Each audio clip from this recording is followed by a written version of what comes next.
yesterday because I had mentioned that I had been in the consulting business for a long time, and they wanted to know what was my secret sauce. Why was I able to be to stay that long and get the results that I did?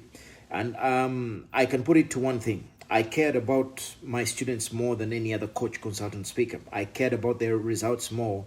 But the most important thing was I never ever taught any sales or leadership or any subject matter stuff without doing personal development on the person.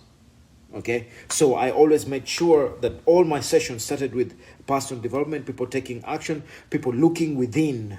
And then when they had those when they had that basis of looking within and having the ability to assimilate information and take charge of their lives, then I would go into teaching them whatever I needed. And that got me so many results for the longest time. So today's questions, okay, I got them right here on my computer. Let's start off with this one.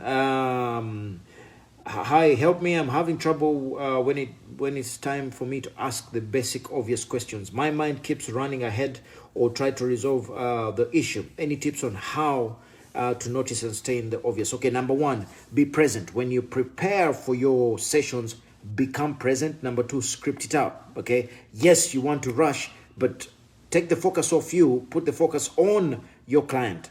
Script it out and follow it in a disciplined way, knowing that the reason the reason that you script it allows you to have a framework, not to go ahead, not to run ahead, but to follow the script so that the script can help you to get the results that you want. But most importantly, be present, okay?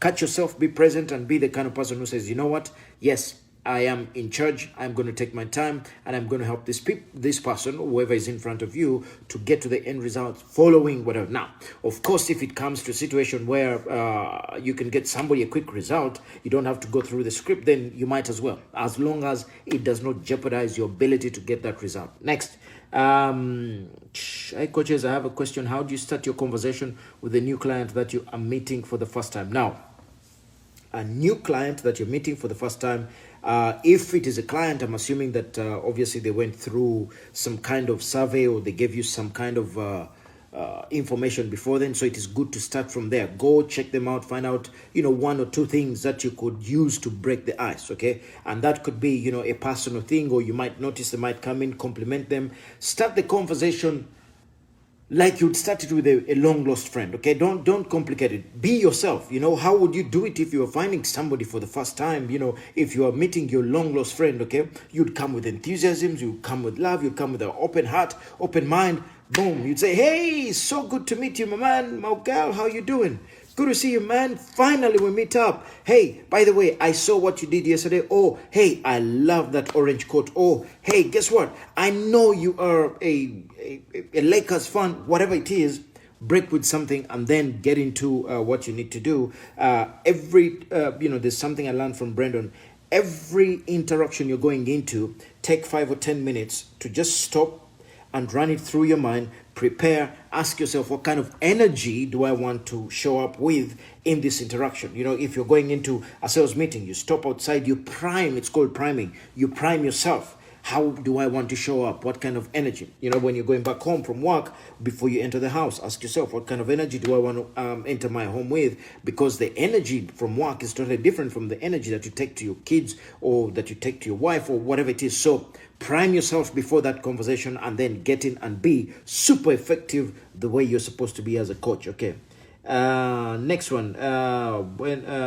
When should you give up on a conversation where they don't respond? I've had several people join my group and ask for a call, but either they never respond to the message, they respond once or twice and disappear. They confirm they want to talk and then they don't show up. Now, this is a rule, okay? And I got this from Dan Kennedy and a lot more people.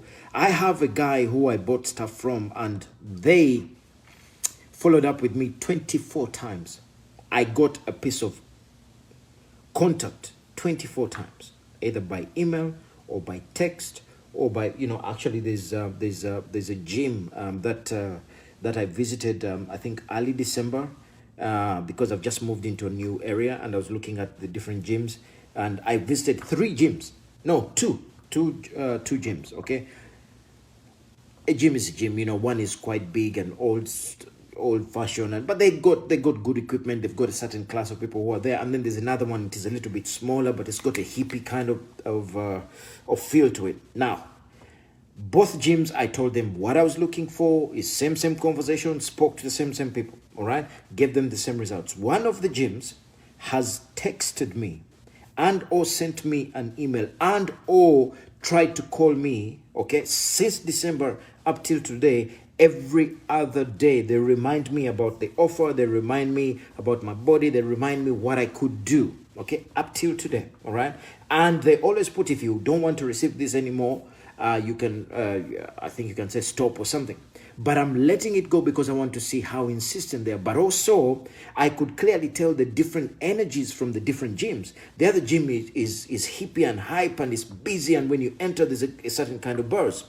This other gym is very conservative, but also you can tell that if they continue the way they're going, if those guys opened a second branch, these guys would be out of business because there's no energy, there's no power. Why do I say that? Your ability to follow up until somebody either says I don't want or buys is limitless. Okay, so to answer the question, when should you give up on a conversation? You never give up. Just find a way to connect with that person, especially if they came into the group, okay? Just find a way, send them something else. Maybe you sent them something they didn't like, send them something on sales, sell them something on persuasion, send them something on coaching, send them, whatever you do, send them something, all right? So that at a certain stage, when they are ready, like Dean Jackson says, when they are ready, you should be top of mind awareness, boom, you're in there, okay? Next question. I'm not going to forget. I'm not going to chase anyone who's not even willing. Hey, listen, if you decided that you're going to be an entrepreneur, you will do the work, you will market, you will do what you have to do to either attract and or go after business. You don't have the authority to say you're not going to chase anybody if you're broke and if you don't have clients, period. Okay, you got to put in the work, you got to earn it. Okay, there's no two ways. Your ego and pride is going to cost you, my friend. So, yes, I know it is a pain, I know, but guess what? If you can help them, then you must do whatever it takes. Now, after 24 attempts, you can kind of cool off a bit, but you come back to them at a certain stage and reactivate because you don't know where they are in their life stream. Okay. Where we at? Hi everyone. Question. I'm stuck with this one thing. I started adding friends using the group. Okay, how do I use? Okay, guys. When it comes to growing your organic abilities, it is very, very important that you understand the power of using Facebook personal profile. And this is the secret sauce. If you get it, you get it. If you have, because you allowed at least 5,000 people on your Facebook personal profile. Now, I don't know anybody who has got 5,000 relatives and friends. And your relatives and friends will never buy your stuff. They rarely buy your stuff, okay? Now, this is the trick. Get rid of 3,500 of all those people who just friended you for the sake of it and add people who are your avatar in your niche, people you can sell something.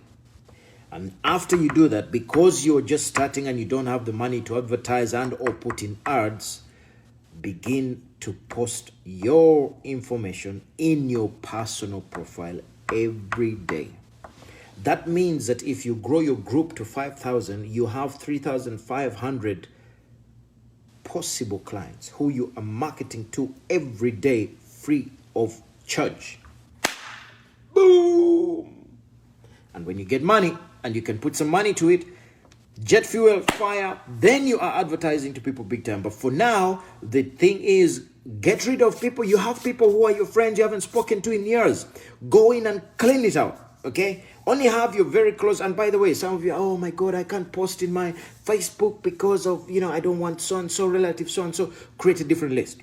Chuck them, get them out of there, okay? Yes, if they really need to be somewhere, create a list for family and friends. But Facebook without money is the best way organically for you to go and advertise to these people consistently. So what I would say is grow your group to at least 3,000. I mean, your profile to at least 3,000 people, and then post consistently. And before you know it, you will be seen as the person to go to. Okay, final one.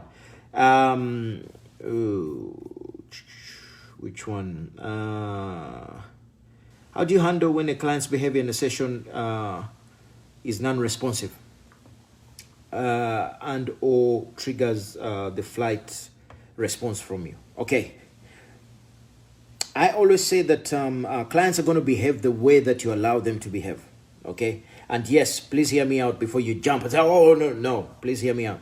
There is what we call the onboarding process in the world-class consultants with Audacity. What we teach our clients is that at the beginning of any session, there must be rules of engagement. Okay? You as a coach, your job is not to tell them what to do. Your job is create an environment and give them tips on how they can get to the next level. But that demands that they do 80% of the work. You must make it clear from the beginning. Okay? So, if the goal, okay, first of all, when you start these conversations, you must take charge of the conversation, okay, by saying, hi, welcome, Philip.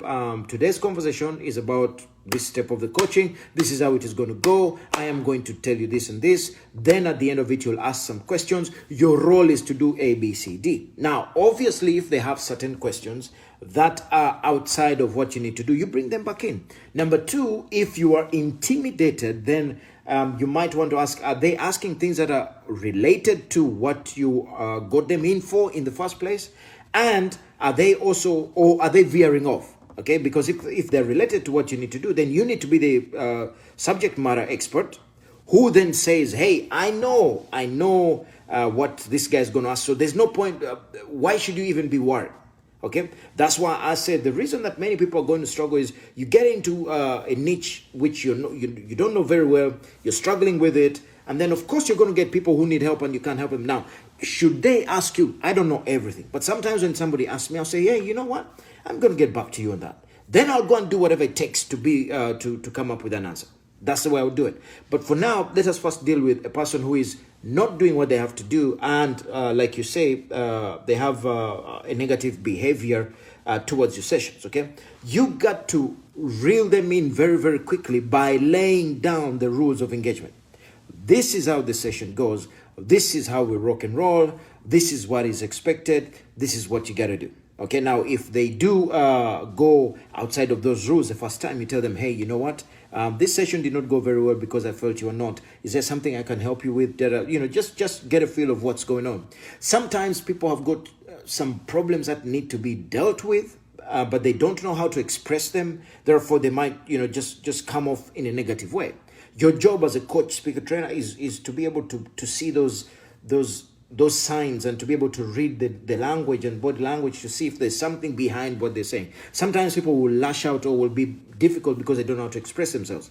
If you can figure that out and realize that, okay, they're just being awkward and they don't want to do the work, then you got to read the riot act and say, hey, dude, you were supposed to do this last week. You didn't do it. You come in and you're now asking questions.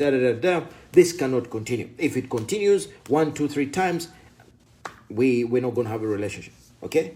But before you get there, make sure that you've done your work. You've figured out that, it is not that they need more help. And it is not that you're incompetent, that you don't have the ability to. But it's just that they have, sometimes people will come into your environment. They might even pay you, but they're not out to learn and to make a difference. They're just out to be a pain in the wrong place. All right? So there you go. That's what I got for you on this Saturday. I just want you to know that, yes, by the way, next week we're taking on another 4 coaches to become world-class consultants, speakers, trainers. If you want to be part of it, let's dive into a 15-minute call and see what we can do for you. Other than that, I want you to have a great Saturday, great weekend. Be the best version.